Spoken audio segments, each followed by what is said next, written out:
puso ng saging pwede palang gawing bula-bula. Panoorin kung paano gagawin.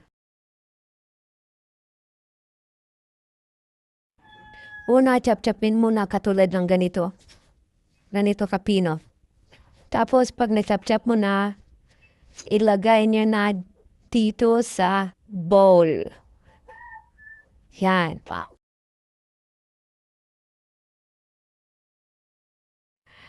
Siyempre, pag nailagay niya na sa bowl, lagyan niya na rin ng bawang, sibuyas, at siyempre, paminta, pampalasa, at saka seasoning, mamagikin lang natin yan para lumasa. At nilalagyan ko rin pala ng sibuyas, dahong, yan.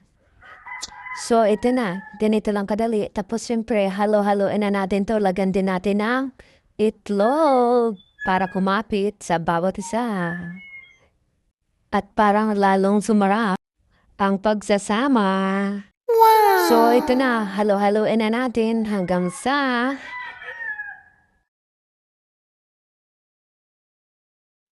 maging ganito na. Ganito na siya kay Sticky.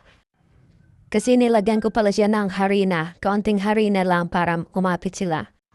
Para mabilis lang bilugin. Gaya ng pagbilog ko sa'yo. So dito nagpainit na ako ng mantika. Ganito lang siya bilogin. Kahit hindi naman bilog na bilog. Ganyan na. Nakasalang na. So ayan na. Bula-bula na talaga siya. Meaty na meaty. Dumarami na sila.